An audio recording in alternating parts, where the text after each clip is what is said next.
Hi, Kaushik. Yes, hello, sir. You want me to ask many questions or a few questions? Sir, as much as you feel like. Good. You want me to ask easy questions or difficult questions? Sir, as you prefer, or difficult ones will be, You want factual or analytical? sir, as you wish. Good. You wrote in your draft that you see issue-based podcasts. Yes, sir. Any podcast that has made an imprint on your personality after watching that? Which was this podcast, and how did it change you as a person? Sir, I watched a podcast by a lady, a transgender lady, in which she talked about the problems that the transgender face in their day-to-day as well as overall in this society. Okay. That made a very deep impression on me, and that also inspires me to work for that section of the society. Can you give me the full form of LGBTQIA and what does that plus represent at the end? So L stands for lesbian, G for gay, B for bisexuals, T for transgenders, Q for queers, A for asexuals. I is there before A. Yes, sir. I is there for intersexuals, and then A is for asexuals. And so the plus indicates that if there is any other possibility or sexuality, that will also get in. Minor combination. Yes, sir. Can you tell me what is the difference between a queer and an intersex individual? So bisexuals are the one, or intersex individuals are the one who determine themselves comfortable with both the Male genders. and female. Yeah. Okay. And so queers are the one who tend to change their means they can feel different things at different point of time. You, while addressing the president, you used a word intellectually deficient. Disabled, sir. Disabled or deficiency. Okay. On the scale of IQ measurement, what IQ below a figure is considered to be intellectually deficient? Any idea? Don't make a guess. Sir, no, sir, I'm not having any idea about it. No, below 70 is considered to be intellectually deficient. Okay, thank you, sir. Now, you made a mention of some railway accident while addressing to the president. Yes, sir. What happened? Sir, I was going to give an entrance exam. I was in class 12th and I fell off a running train in which I lost my left hand and toes of my both feet. Okay.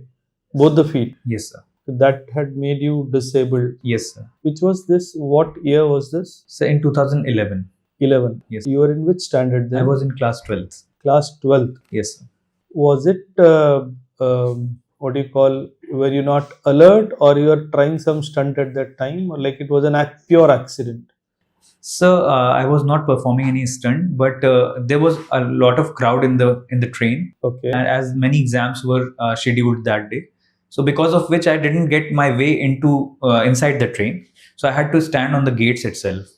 But as the train changed its track, I got shook and I fell off. But I kept holding the rod and got dragged for around 200 meters. And when I left, my hand came under the track. Very unfortunate. Anybody else also got hurt along with you? No, sir, I was alone. You were there. Yes. Okay. You wrote in your draft that you also sing songs. Yes. Okay. Any song you would like to dedicate to the youth that you have written? Because I personally feel you can be an ambassador to the youth despite such a tragedy happening in your life, and you have reached this level.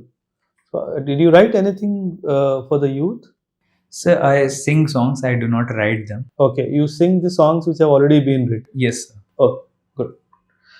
Though, sir, I would, sorry to interrupt. I would like to mention that during the COVID era, I had written a rap. Okay. Rap is also a form of song. Yes. To create awareness among whole of the society. On what aspects? On COVID itself. Can you sing it for us? Yes, sir, I will. But I just want to tell something that as rap is something that is, I'm not sure that will it will it be appropriate to? Yeah, no worries. It's a form of music only, right? Yes, sir. Yes. Sir, है corona एक गजब बीमारी, किसी के समझ नहीं आ रही, बन चुकी है महामारी। है कोरोना ऐसी अत्याचारी, सबको गहरी नींद सुला रही, जिसकी कोई दवा नहीं जा रही। है कोरोना। गुड। अब जो मैं हूं बोलता उसको तुम जान लो, मेरी बात को ब्रह्मा जी का ज्ञान समझ के मान लो, घर में घुस के बैठो, सैनिटाइजेशन पे ध्यान दो, दूर से करो नमस्ते, घुलने मिलने को तुम जान दो। सोशल डिस्टेंसिंग आज सबकी जान बचाएगा, जितने तक के फैली नंबर उतने पे रुक जाएगा, दो मत झूठा ज्ञान इससे उल्टा ही हो जाएगा, फिर देश अपनी पूरी क्षमता से नहीं लड़ पाएगा। सरकारी सलाह ही अब राम बाण है, जो है लॉकडाउन इसको अच्छे से सब मान लें, डरने की जरूरत ना ऐसी कोई बात नहीं, ये है जस्ट एक प्रिकॉशन है, सरकार तुम्हारे साथ खड़ी, जो भी है जरूरी वो दुकान खुली तुम पाओगे, खाओ जितना राशन सब्जी दूध दही तुम खाओगे। ठीक, गुड गुड गुड गुड। अच्छा, I have this observation. Correct me if I'm wrong. I personally feel, this country should have had probably Indian Education Service or Indian Teachers Service before IAS or IPS or IFS services. Do you think somewhere we faltered on this front? Like, especially when I take the example of Japan, when I read that society, the only premise on which they made a comeback after devastation is education. And India, having had such cultural, historical past of quality education, we are struggling even today after 75 years of independence. Why is the government not thinking of something on the lines of Indian Education Service or Indian Teachers Service? What do you see? So there are services that are already there in state level. For example, the office of BSA is dedicated to education itself. Then there are PGT teachers that are also there through Uttar Pradesh or different service commissions. So, however, I agree that there needs to be a superior body to look into it. But the issue will lie with different boards and all. Like we are having state board, then UPSC, CBSC. So this is something that needs to be tackled and it can be created.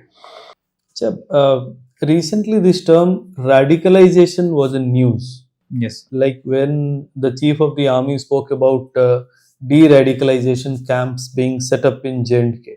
Yes, sir. Can you tell me who is called a radical person? Yes, sir.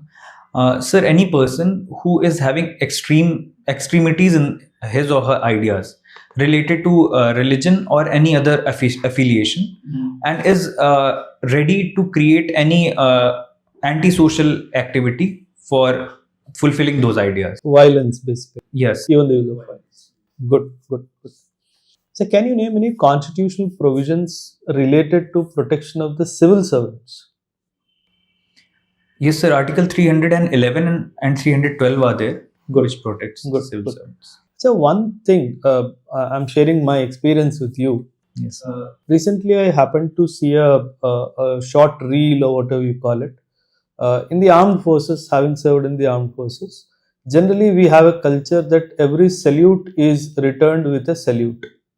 Yes. I was seeing a short reel of an IPS officer wearing Ray-Ban glasses, getting down from a Fortuner car in his uniform though, wearing Ray-Ban glasses. Probably a Havaldar equivalent, maybe head constable, saluting him with proper attention. He did not even look at him. Do you think we need some sort of procedural corrections where regimentation is also involved in the functioning of the institution of police department, where officers are at regular intervals, given some, knowledge on this dimension? Yes, sir. At higher levels, if we talk about the IPS officers, they undergo training at different stages of their life, like after 10 or 12 years of services, then after some period of time. So it goes on there. But I feel, sir, as I have also gone through many videos in which I have seen higher officials giving their salute back to the people who open the gate for them or the followers of theirs. So I feel it is also something that personally or that needs to be inculcated as part of ethics among the officers to feel the other force mate as their companions and not their subordinates. Oh, good. Thank you. Kaushik, can you connect with the constitution, the area which we can say that it is a poetry or it is something poetic in nature? Yes, sir. Article 19 gives freedom or to every individual to choose whatever profession they want to, so they can be poets as well. And at the same time, sir, if we talk about Hindi being a medium of poetry, so Article 351 also talks about promoting Hindi, so that if people write in that language, so it'll reach to a larger audience. Which area can be called as I-card or syllabus or soul of the constitution? Sir, N.A. Palkewala has said preamble as the identity card of the constitution. Okay, so it cannot be connected with the poetry of the Indian constitution. Yes, sir, in a sense it can be, as it mentions all the important or the soul of our constitution. Then nowadays, or from the very beginning, everyone want to become IAS. So which area you want, or which area of the constitution you would enjoy while you will selected as a IAS? So I will enjoy, or I would say I will feel satisfied in working for inclusive development drive for the nation, for our country, and at the same time for education and health. My question is, in constitution, in which part of the constitution you will connect yourself more deeply, or which part of the constitution give you more free zone that yes, you are the changer within the society on the behalf of the government? So I guess I feel it's a part 3 of the constitution, that is of fundamental rights, that I can ensure that the fundamental rights of every citizens are secured. Under which provision you can ensure? So under Article 14, firstly, which talks about right to equality. Maybe, sir, I'm not getting what you are trying to ask. I mean to say that why civil service is so famous in India. Everyone want to become civil servants. So constitution is just supreme law. Yes, sir. So where civil servants is finding a free zone. Sorry, sir, I'll have to look into it. Which area deals with the duty of the government? So the union government comes in part 5. No, as our fundamental duties in part 4A. Yes, sir. Is there any area in the constitution which deals with the duties of the state? Yes, sir, certainly. I'll have to look into it, sir. Okay. While we are approaching the court, then there is a limitation period. Yes, sir. Can you name which calendar we follow while we calculate the time period? No, sir, I'm unaware of that. I'll look into it. Okay. So India is a welfare state. Yes, sir, it is. Which provision you will highlight? So if we talk about services providing that India is providing to its vulnerable sections, like for food security, PDS system is there, public distribution system. Then for healthcare, we have Ayushman Bharat. No, my simple question is कि India is a welfare state because article which we can say is welfare word is used in constitution. Yes, welfare state is used in DPSPs. Article 39 also mentions about it. So part 4 is enforceable in the code? No, sir, part 4 is not enforceable. So what is the sanction behind the part 4? So firstly, that when the state is having enough capability to implement it. No. Yes, sir. If any government is not implementing or not doing the job as per part 4, then what is the sanction? What is the utility of part 4?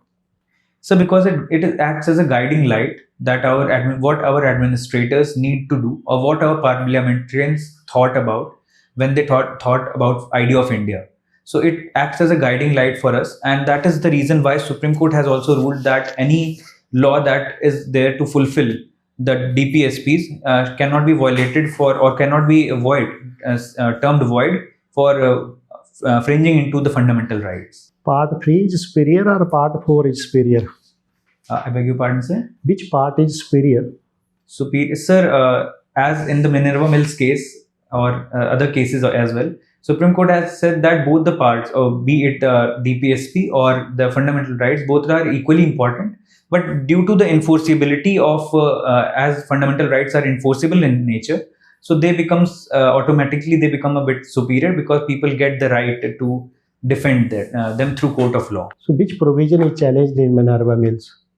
So Minerva Mill case is of 1980. Yes, sir. So can you name any recently case decided Bombay property dealer या Maharashtra property association case? Sir, I'll have to look. Okay, thank you. Thank you. अच्छा, Prayagraj, your address is of Prayagraj. Yes, sir. That is my hometown. So what is the significance of Kumbh Mela? So Kumbh Mela is organized. It has dual significance. It is also a religious in culture for Hinduism, and it is also confluence of different religions and different cultures, because it is, as we call it, Ganga Jamuni Tehzeeb, and as people from different nations come from different having different faiths, so it also acts as a confluence of different religious ethos.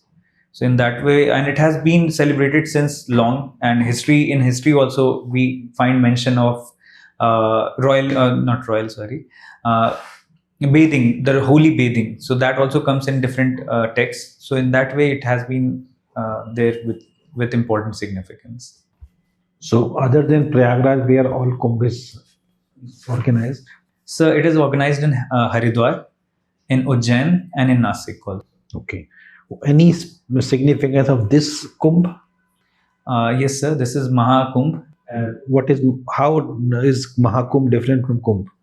So Kumbh is organized every 3 years, then Ardh Kumbh every 6 years, and then Mahakumbh is organized every 12 years. And this one is 144th Mahakumbh. So in that way, it is considered as more pious than others. Okay. And earlier the name of Prayagraj was Allahabad. Yes, sir. So what was the need of change? So the main reason given by the government, as it comes under their domain, so the main reason given for the change was to restore the cultural identity of that place. As for example, if we talk about the historic references, Atharvaveda also mentions this the name of Prayagraj, and then Puranas also have mention of Prayagraj. Even Huensang had mentioned the organization of Kumbh-like Mela in Prayagraj. So for restoring that cultural and historic identity, it has been renamed. This has been said by the government. Yes, sir. But in the society, by and large, this view prevails, or they say name has been changed just like that. So there is debate about this, because many people accept it as a good move, and there are also debates that that is against such trend which is going on for changing names, and call it as a kind of political appeasement for the people. Or Okay. Was this Atiq Ahmed from Allahabad? yes, sir, he was. From which area he used to be? He was MLA or MP? So he had served as both at different point of times, as MLA and MP. Both. Yes, sir.